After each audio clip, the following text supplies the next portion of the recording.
दोस्तों, ये मेरा केदारनाथ यात्रा का पार्ट 2 है, जिसमें यहाँ का वातावरण तो काफ़ी अच्छा है, लेकिन यहाँ के लोगों के द्वारा बेजुबान जानवरों पर जो अत्याचार हो रहा है, ये देखकर बहुत दुख हो रहा है, क्योंकि इंसान अपने स्वार्थ के लिए इन बेजुबान घोड़े खच्चरों की बलि दे रहा है। दोस्तों, मैं आपसे एक प्रार्थना करता हूँ, आप जब कभी भी केदारनाथ यात्रा पर आते हैं और आप पैदल चलने में असमर्थ हैं, तो आप एक स्वस्थ घोड़े की सवारी ही करें, क्योंकि स्वस्थ घोड़े खच्चर की सवारी करने से आपको रास्ते में कोई भी दिक्कत नहीं होगी और घोड़े खच्चर को भी नहीं।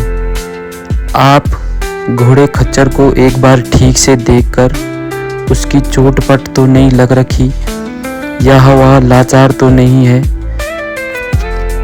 तभी उसकी सवारी करें।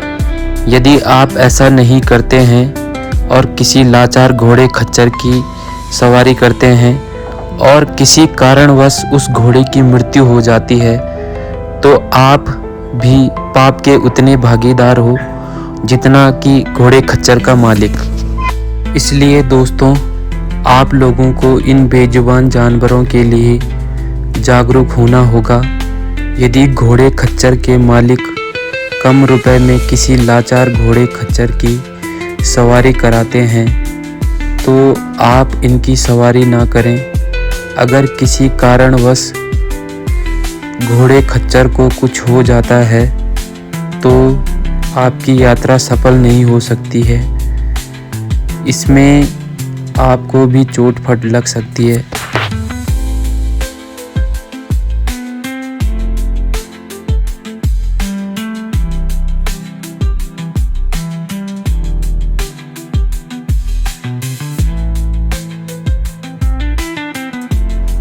दोस्तों, केदारनाथ यात्रा में घोड़े खच्चर निस्संदेह तीर्थ यात्रियों के लिए महत्वपूर्ण सेवाएं प्रदान करते हैं, लेकिन काम के दौरान निस्वार्थ भाव की बजाय उनके साथ अक्सर क्रूरता और दुर्व्यवहार की खबरें सामने आती है। घोड़े और खच्चरों पर उनकी क्षमता से अधिक बोझ लादा जाता है, जिससे उनकी शारीरिक और मानसिक तनाव होता है। इन जानवरों को अक्सर पीटा जाता है और कोड़े मारे जाते हैं, जिससे उन्हें गहरा आघात पहुंचता है।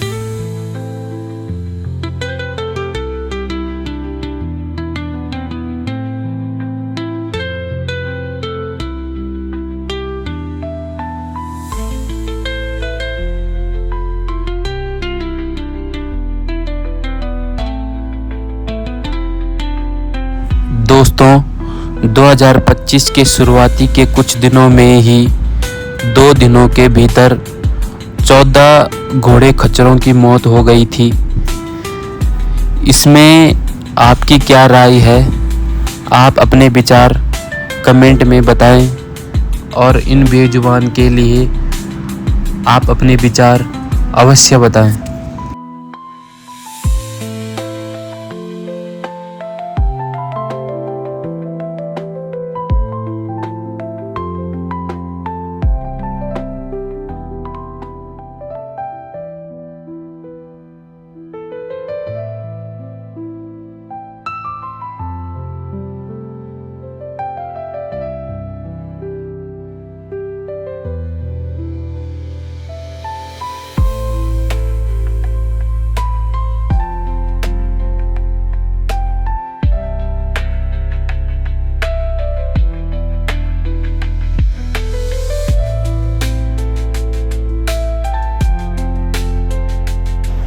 दोस्तों, हम पुनः अपनी यात्रा को जारी रखते हुए धीरे धीरे आगे बढ़ रहे हैं। दोस्तों, मंदाकिनी नदी चौराबाड़ी ग्लेशियर से निकलती है, जिसका सुंदर दृश्य का आनंद लेते हुए और इसकी बहती हुई धाराएं हमें प्रभावित कर रही है।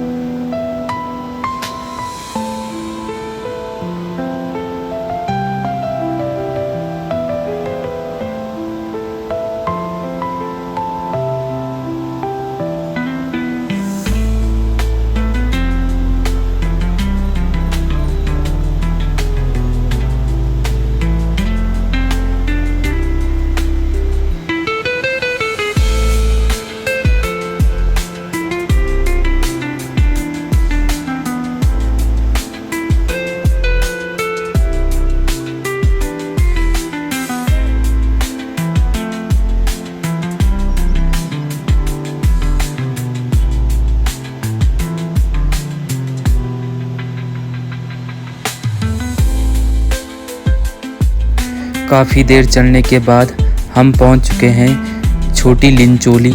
छोटी लिंचोली से सीधी खड़ी चढ़ाई लगती है।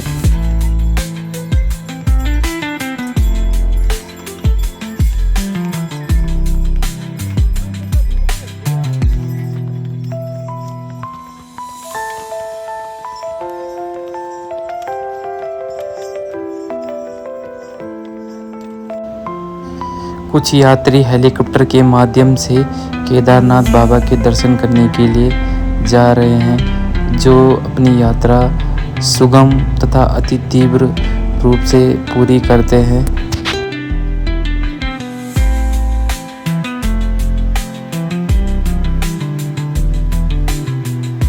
जैसे जैसे हम आगे बढ़ रहे हैं, हमें विशाल हिमालय के पर्वत दिखाई दे रहे हैं, सुंदर पहाड़ी, बड़ी बड़ी चट्टानें तथा विशाल हिमशिखर।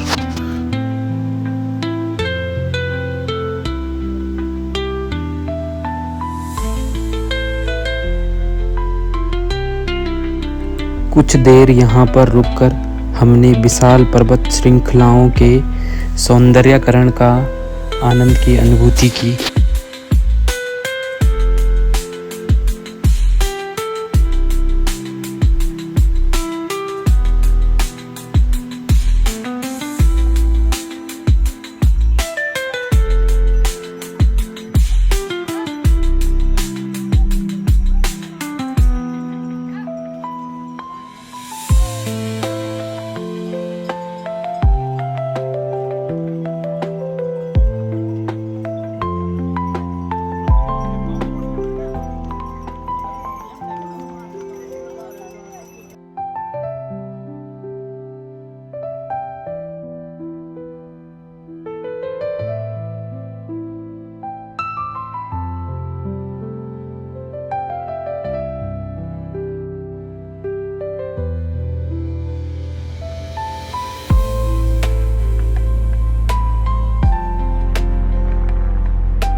कुछ देर रुकने के पश्चात हमने पुनः अपनी यात्रा जारी की। मार्ग थोड़ी सीधा हो गया था, तो हमने अपने कदमों की रफ्तार तेज कर ली।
दोस्तों, काफ़ी देर चलने के बाद हम छोटी लिंचोली के हेलीपैड में पहुंच चुके हैं और यहां पर यात्रीगण बैठकर आराम कर रहे हैं और कुछ यात्री अपनी फ़ोटो खींच रहे हैं। और दोस्तों, यहां से केदारनाथ मंदिर की दूरी लगभग 5 किलोमीटर की है।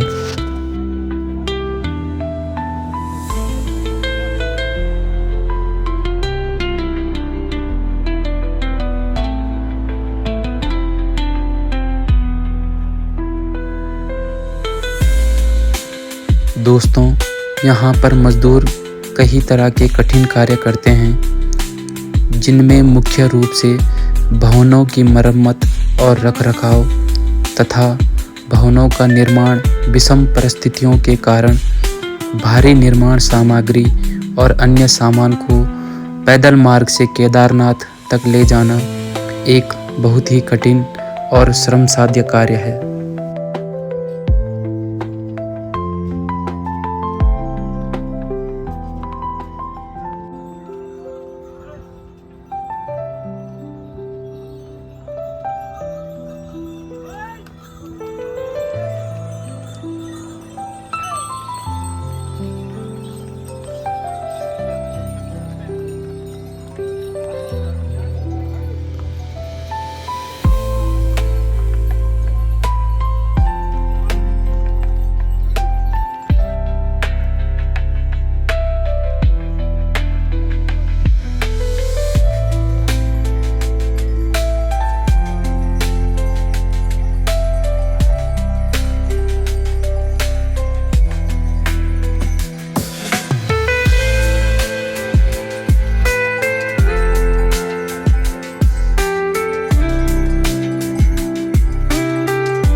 दोस्तों, थोड़ी देर चलने के बाद हमें Kedarnath view point of temple दिखाई दे रहा है।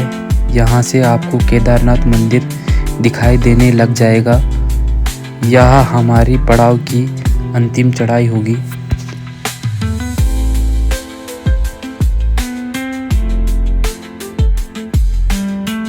कैसे लग रहा है सर?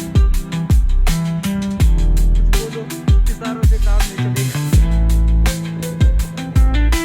दोस्तों, यहाँ हमने एक बुजुर्ग महात्मा को एक कठिन चढ़ाई में यात्रा करते हुए देखा। इससे पता चलता है कि लोगों की अटूट विश्वास, दृढ़ संकल्प और आध्यात्मिक शक्ति यह भक्ति कठिनाइयों, खराब मौसम और लंबी दूरी के बावजूद बाबा केदार तक पहुँचने के लिए प्रेरित करती है।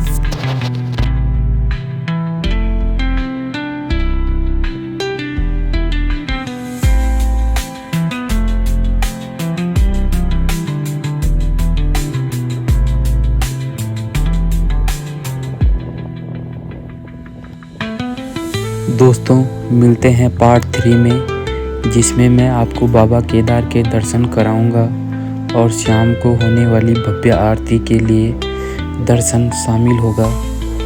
मेरे चैनल को लाइक एंड सब्सक्राइब करें। जय श्री केदार।